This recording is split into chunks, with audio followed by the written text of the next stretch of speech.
¡No falles, gol! Negrete el tiro. ¡Aquí viene Luis, matador! Para Borghetti, que cabecea así. ¡Gol! ¡Chícharo, Chícharo, Chícharo, Chícharo, Chícharo! ¡Lo amo, Lozano, los amo, los amo! Inglaterra, el país que se jacta de haber inventado el fútbol. El país que rechazó participar en las primeras 3 justas y que al debutar en 1950 se dio cuenta de que no por ser los inventores eran los mejores. Inglaterra, país de origen de Sir Stanley Rose, presidente de la FIFA entre 1961 y 1974, y que gracias a él obtuvo la sede del Mundial de 1966 en el Congreso de la FIFA, celebrado en Santiago de Chile 4 años antes, venciendo en la votación final a Alemania Occidental, para de esa manera celebrar con bombos y platillos el centenario del primer reglamento del fútbol como deporte organizado. Inglaterra, ese era el destino del cuadro tricolor, un equipo que combinaba juventud y experiencia, pero que además tuvo continuidad en el banquillo gracias a la ratificación de Ignacio Treyes luego del histórico Mundial del 62.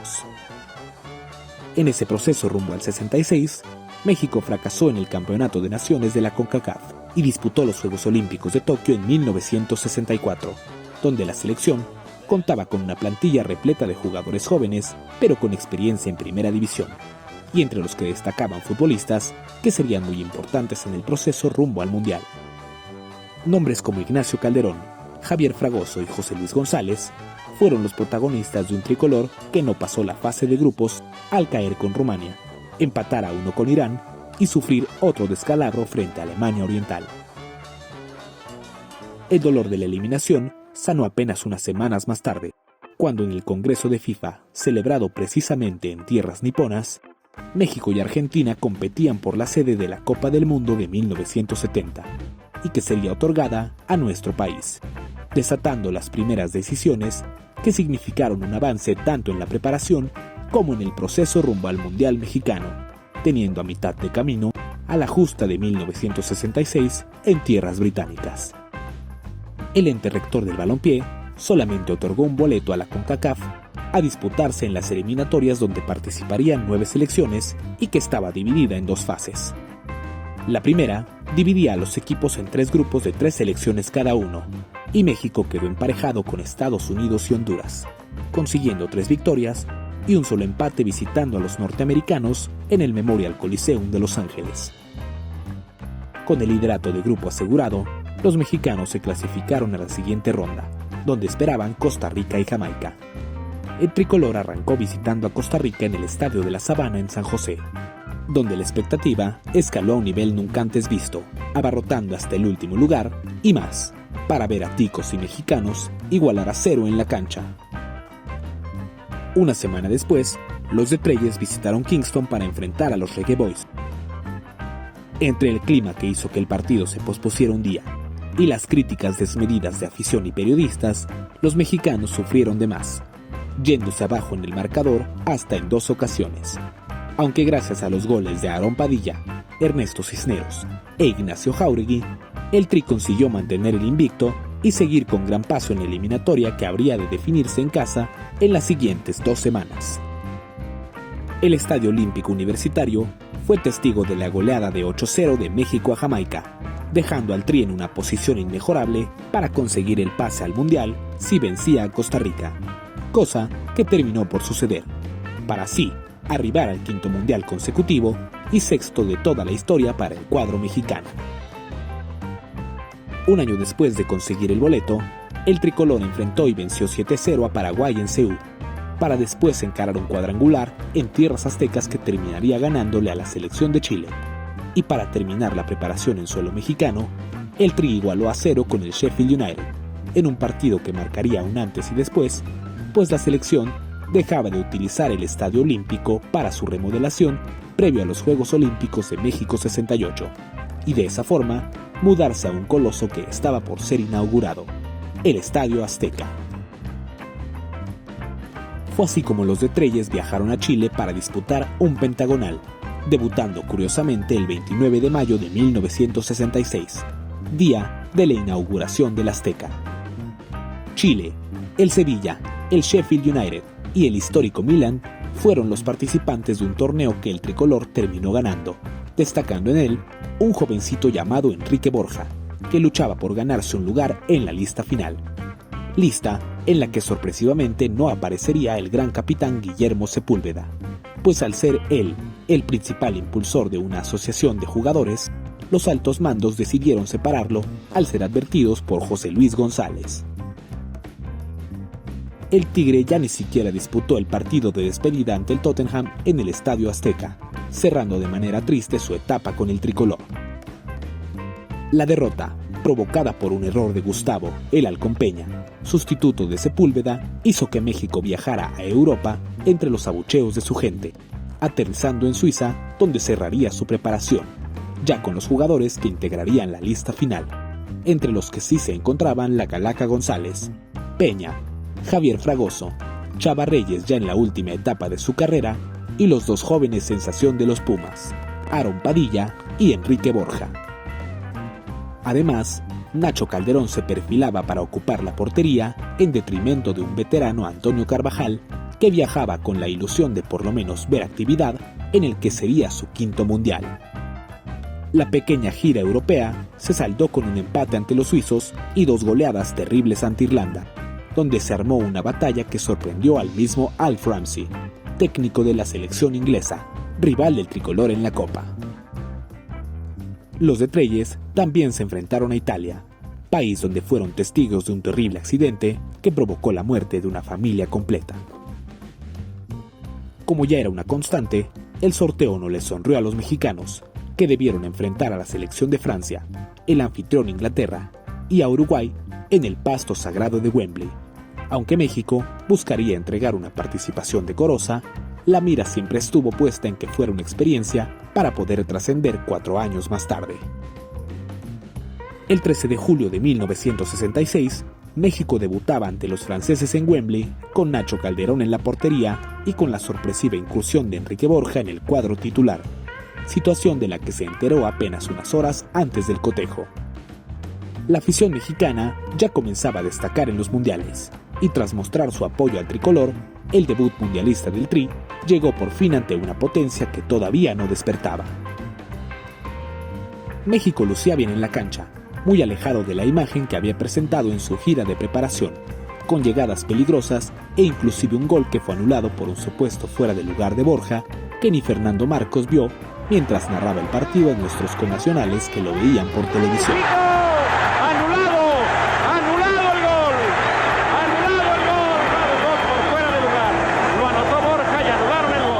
En el segundo tiempo, los franceses acecharon un poco más a la portería mexicana, pero fue en un contragolpe que el Chalo Fragoso filtró un maravilloso balón a Padilla. Este recordó que junto a Borja tenían bien practicada una jugada a primer poste, por lo que le tiró el centro a esa zona.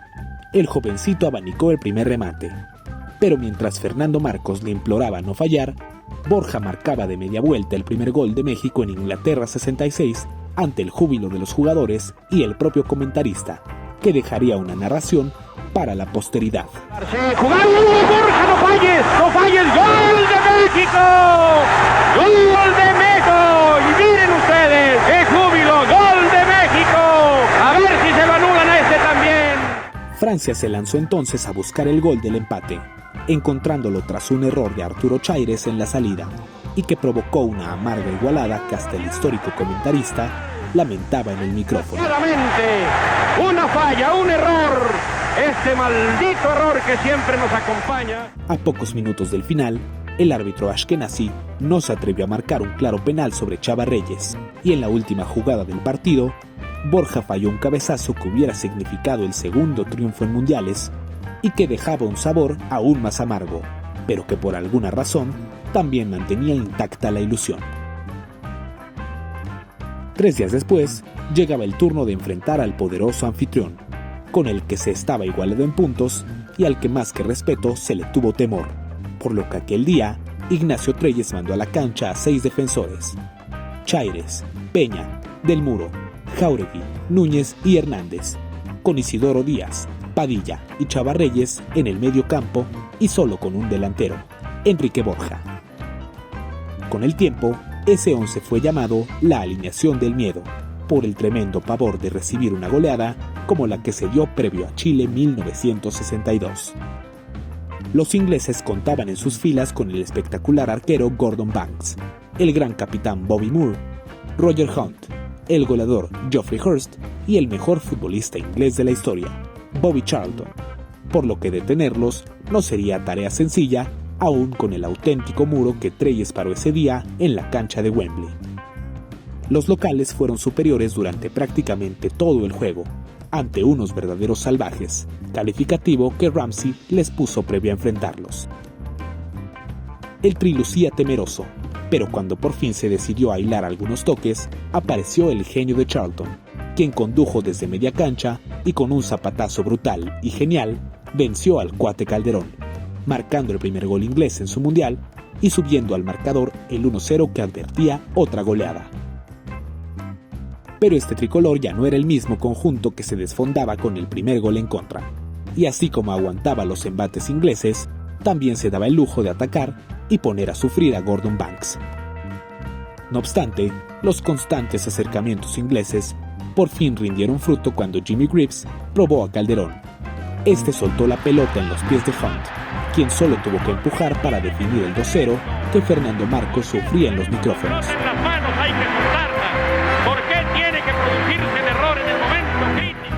El 2-0 definitivo dejaba a los ingleses con muchas opciones de clasificarse en el primer lugar del grupo, y a México con una ligera esperanza de vencer por 2 goles a los uruguayos para finalmente clasificarse a la siguiente fase de la Copa.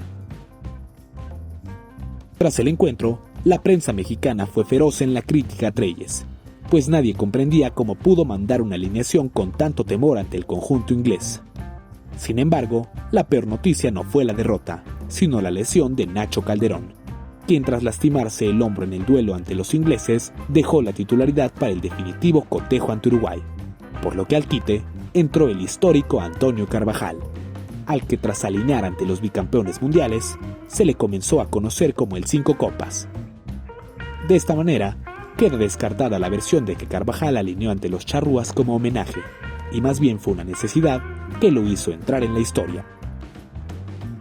Así, el 19 de julio de 1966, México se jugaba el pase a la siguiente ronda ante un equipo uruguayo que no tenía las figuras de antes y que respetaba completamente al conjunto mexicano. La alineación otra vez sufrió modificaciones, pero en esta ocasión buscando el marco rival, tratando de encontrar ese resultado histórico. El tricolor, vestido de verde por única ocasión en ese mundial, jugó por nota, ganando cada balón disputado, buscando por todos lados el gol, pero sin encontrarlo gracias a la histórica y fenomenal actuación del gran guardameta uruguayo Ladislao Mazurkiewicz, y a la maldita fortuna que siempre nos da la espalda. Hubo pocas llegadas uruguayas, pero Carvajal, siempre seguro, evitaba cualquier peligro. Los aztecas buscaban por todos lados, pero Borja no estaba fino, Campeón Hernández tampoco, y Mazurkiewicz bajó la cortina para así conseguir ese empate a 0 que le daba el pase a Uruguay y consumaba la eliminación mexicana. Pero eso no era lo único que el tricolor sufriría aquella tarde en Wembley. Tras el silbatazo final, Antonio Carvajal oraba bajo los 3 postes y volteando a la grada confirmó lo que muchos esperaban: la tota no iba más. Tras 5 copas mundiales, era momento de despedirse del fútbol con 11 partidos mundialistas en su haber y con la alegría de inaugurar ese selecto grupo de futbolistas que han disputado la máxima justa en 5 ocasiones. El ídolo se marchaba dejando un gran legado que hasta hoy continúa, siendo quizá el gran precursor de todos los enormes guardametas mexicanos de la historia. El dolor de la eliminación lo invadía, y se dice que tras abandonar la cancha, nadie podía calmarlo, pues las lágrimas corrían al ritmo de la música de mariachi. El día de su adiós de las canchas, el 19 de julio de 1966, el día que la gran tota Carvajal se convirtió en leyenda. Si este video te gustó, no olvides darle like, compartirlo y suscribirte para seguir conociendo la historia de México en los mundiales, el tesoro mejor guardado del baúl del fútbol mexicano.